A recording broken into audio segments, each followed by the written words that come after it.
Hello everyone and welcome back to Matcap Finance. भाई आज एक इंपॉर्टेंट अपडेट लेके आया मैं आपके लिए यस बैंक से रिलेटेड। जिन लोगों को नहीं पता अपडेट देख लो, जिन लोगों को पता है वो भी एक बार देख लो। हो सकता है कुछ ऐसी चीज़ें इसमें कवर की हो जो आपको नहीं पता। ओके, तो भाई चैनल पर नए हो सब्सक्राइब जरूर करो, वीडियो को लाइक और शेयर कर देना और इस वीडियो को एंड तक जरूर देख लेना। फाइनेंशियल टेक्निकल सारी चीज़ें स्टडी की, आपको लेवल्स और टारगेट्स भी मैं एंड में बताने वाला हूँ।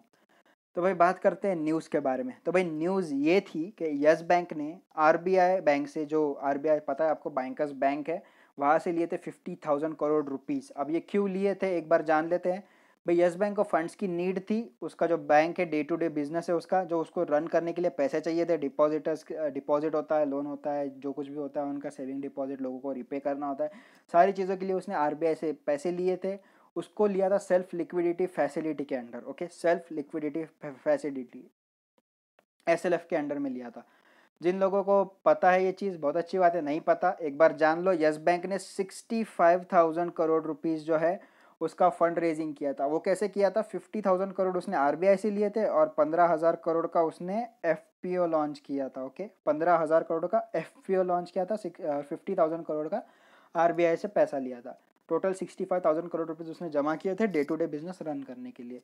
अभी हुआ ये, आरबीआई ने तो उसको कोई पैसा नहीं मांगा।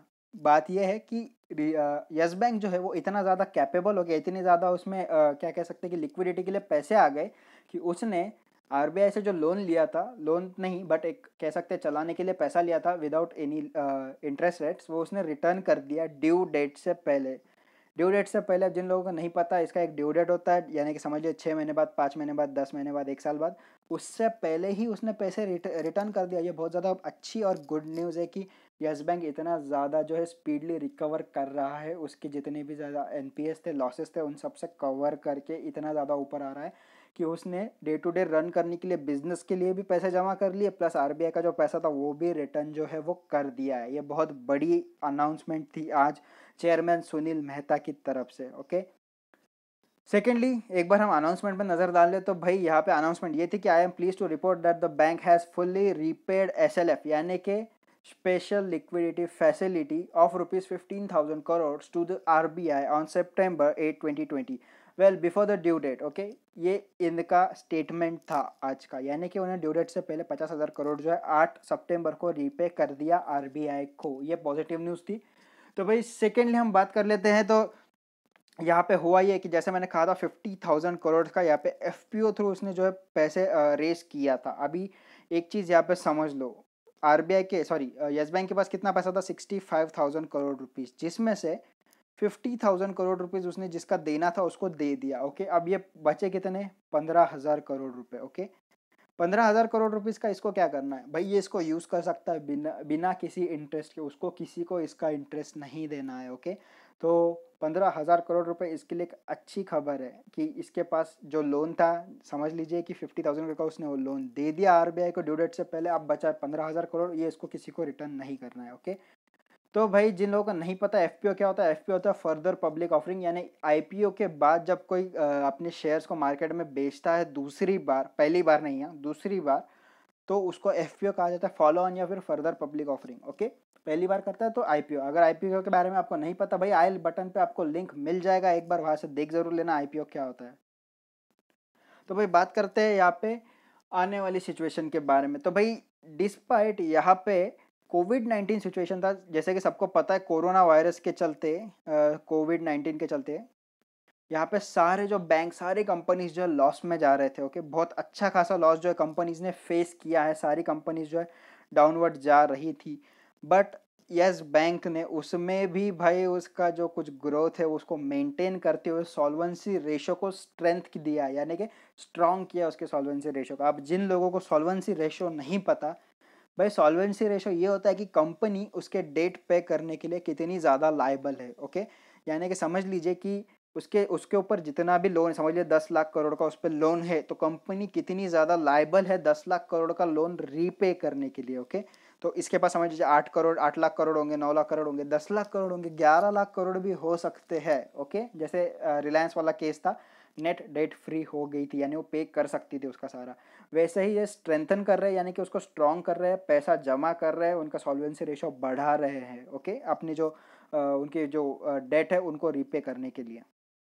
कोविड-19 के बावजूद इन्होंने इतना अच्छा रिकवर किया, तो ये एक बहुत ही ज़्यादा अच्छी रिकवरी वाली खबर कहते हैं यस बैंक से रिलेटेड। तो भाई अब बात आते हैं स्टॉक मार्केट में इसका क्या असर हुआ था।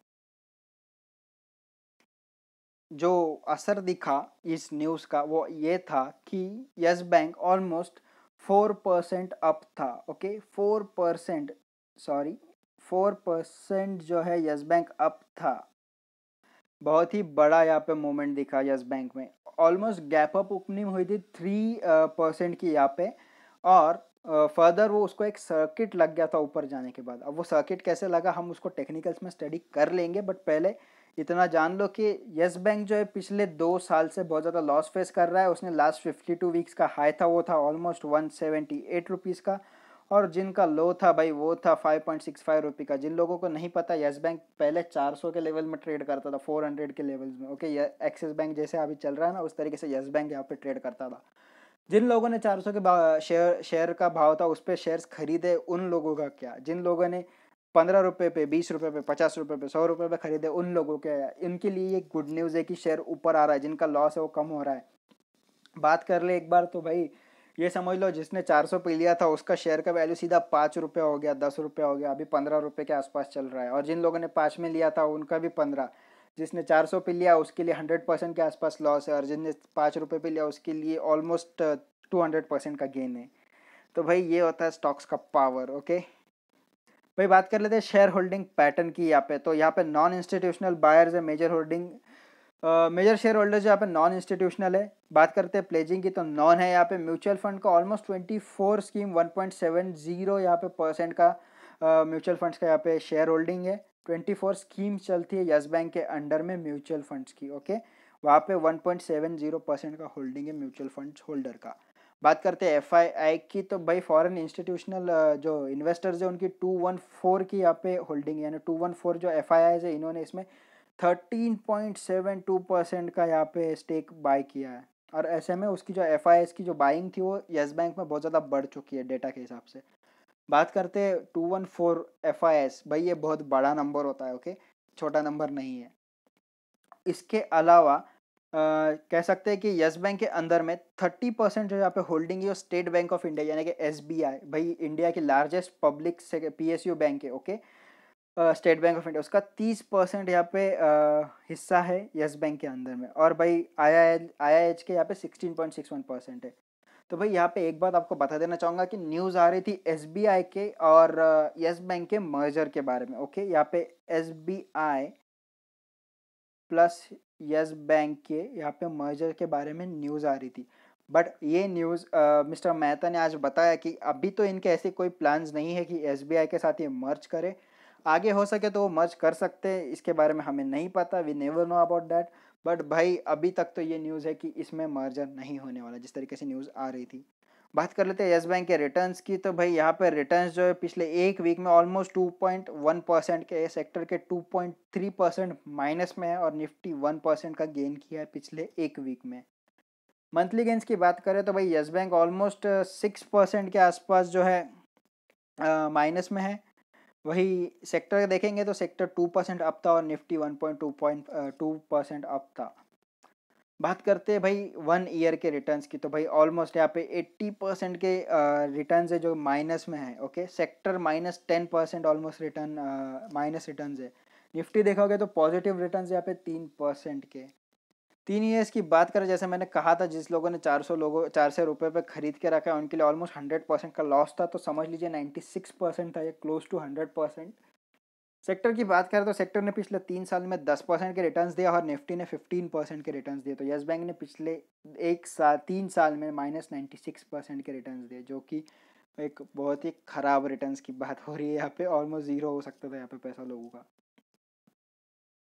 तो भाई एक बार बात कर लेते हैं थोड़ा सा इसके नेट इनकम के बारे में। तो पिछले 3 साल में इसका नेट इनकम ग्रेजुअली इंक्रीज हो रहा था, बट पिछले साल जैसे कि न्यूज़ आई थी यस बैंक के एनपीएस के बारे में, फ्रॉड के बारे में, तो भाई उसके बाद से उसका जो नेट इनकम था वो बहुत ज़्यादा कम हो गया और इस साल तो माइनस में ही चला गया। ओके, -157 बिलियन में ये माइनस में है। ओके, तो भाई बात कर लेते हैं हम चार्ट के ऊपर में। भाई लोग कहते हैं कि चार्ट बोलते हैं, मैं कहता हूँ चार्ट बोलते नहीं, चार्ट चिक चिक के चिल्लाते हैं भाई बाय करो या सेल करो। ओके, तो यहाँ पे देख लेना एक बार, जैसे मैंने कैंडलस्टिक एनालिसिस किया था, आपको पता है नहीं पता, यहाँ पे आपको लिंक मिल जाएगा आई बटन पे, वहाँ पे देख लेना आप लोग। टेक्निकल एनालिसिस का पूरा प्लेलिस्ट बना के रखा है, देख लो एक बार। मैंने कहा था हैमर यहाँ पे बनेगा भैया, एक तो समझ लेना पॉजिटिव सिग्नल है, देख लो यहाँ पे दो बड़ी कैंडल्स बनी है ग्रीन वाली, प्लस इतनी बड़ी गैप अप ओपनिंग है यहाँ पे। ओके सॉरी, यहाँ पे गैप अप ओपनिंग, बहुत बड़ी गैप अप ओपनिंग थी यहाँ पे। आज यस बैंक ने सर्किट लगा दिया था, जो कि एक बहुत ही पॉजिटिव न्यूज़ थी उसकी तरफ से। तो भाई अगली लेवल क्या होगी? ओके, अगर आप इसको 3 साल के लिए होल्ड करते हो तो आपका पैसा ऑलमोस्ट 200% या 300% हो सकता है, समझ लो। या इसका जो पैसा है, सॉरी इसका जो share price almost 40 to 60 rupees के अराउंड अगले 3 साल में जा सकता है, जिस तरीके से इसने ग्रोथ दिखाई है। ओके, इसने जिस तरीके से इसे ग्रोथ दिखाई है अपवर्ड, बहुत ही शानदार ग्रोथ थी। अल्दो इसके रिजल्ट्स इतने अच्छे नहीं रहे, बट ग्रेजुअली इंक्रीज हो रहा है, कोविड के चलते भी बैंक ने अच्छे खासे रिटर्न्स दिए हैं। तो भाई मेरा ये मानना है कि आने वाले 3 साल में आपको यहाँ पे 40 से 60 रुपीज़ का शेयर प्राइस देखने मिलेगा। तो अभी 15 रुपये के हिसाब से 4 टाइम्स होता है 400%। ओके, तो आपको यहाँ पे इतने ज़्यादा रिटर्न्स तक देखने मिल सकते हैं, बट आपको 3 साल के लिए पैसा जो है डाल के भूल जाना पड़ेगा। ओके, 3 साल के लिए पैसा डाल के भूल जाना होगा, तभी जाके आपको रिटर्न्स मिलेंगे। आपके पास ऐसा फंड है तो बिंदास डाल दो यार, आपको यहाँ पे अच्छे खासे रिटर्न्स देखने मिलेंगे। तो भाई बात कर लेते हैं एक बार डिलीवरी परसेंटेज के बारे में। तो भाई जैसे मैंने कहा यस बैंक आज 4.68% जो था वो अप था, ऑलमोस्ट 65 पैसा अप था। बात कर लेते हैं डिलीवरी परसेंटेज की, तो भाई 43% का तगड़ा डिलीवरी परसेंटेज आज यस बैंक ने दिया है। ओके, 43% का यहाँ पे जैसे आप देख सकते हैं। अब भाई 43%, जैसे मैं कहता हूँ 20 to 25% delivery percentage is very good, but यहाँ पे 43 बहुत ज़्यादा है। ऑलमोस्ट 50% ट्रेड्स यहाँ पे डिलीवरी में ही हुए हैं। जिन लोगों का नहीं पता, अगर आप येस बैंक के शेयर लेते हो तो आप 1/3 अमाउंट का जो शेयर है वही सेल कर सकते हो, आप पूरे शेयर सेल नहीं कर सकते। ओके, तो भाई उस चीज़ को ध्यान में रखते हुए ही शेयर्स को बाय कर लेना। और एक चीज़ आपको बता दूं तो भाई यहाँ पे क्वांटिटी ट्रेडेड है ऑलमोस्ट 14 करोड़ 74 लाख 48,000 की। यहाँ पे डिलीवरी जैसे मैंने कहा 48% की है, 43% की है, तो ऑलमोस्ट 6 करोड़ 41 लाख शेयर जो है डिलीवरी क्वांटिटी में खरीदे गए, जो कि एक बहुत ही अच्छी बात है। ओके, तो भाई अभी मैंने आपके सामने सारी चीज़ें तो रख दी है, आपको बाय करना है नहीं करना ये आपके ऊपर है। अगर आप बाय करते हो तो 3 साल का आपका स्पैन होना चाहिए, 3 साल का आपका होराइजन होना चाहिए। ओके, 3 साल के लिए आप इसको बाय करते हो तो बहुत ही तगड़े रिटर्न्स आपको मिलेंगे, ऑलमोस्ट 4 टाइम्स आपका पैसा हो ही जाएगा। ओके, 3 साल में आने वाले, बट आपके पास इतना पैसा नहीं है कि आप 3 साल के लिए उसको अटका के रखो कहीं पे उसको एक कह सकते हैं कि उसको एक इन्वेस्ट करके छोड़ दो। आपको ट्रेडिंग करना है, पोजिशनल करना है, तो भाई ये स्टॉक आपके लिए नहीं है। बाकी आपकी इच्छा भाई, जैसे आपको करना है करो, मैं इसमें आपको, मेरा काम था आपको एडवाइस देना। ओके, तो भाई इस वीडियो आपको पसंद आया तो लाइक और शेयर ज़रूर कर देना। सब्सक्राइब जरूर करो यार, चैनल को सब्सक्राइब नहीं करते आप लोग, सब्सक्राइब जरूर करो, लाइक ज़रूर करो, चैनल को पैसे नहीं लगते इन सब चीज़ों के। और भाई आपके कुछ सलाह सुझाव हो तो भाई कमेंट में ज़रूर बताना, नीचे मैं एक्टिवली कमेंट का रिप्लाई दे देता हूँ। कुछ भी प्रॉब्लम हो कमेंट में ज़रूर बता देना, आपको रिप्लाई मिल जाएगा। तो भाई आज के लिए बस इतना ही, thank you, bye bye and happy trading.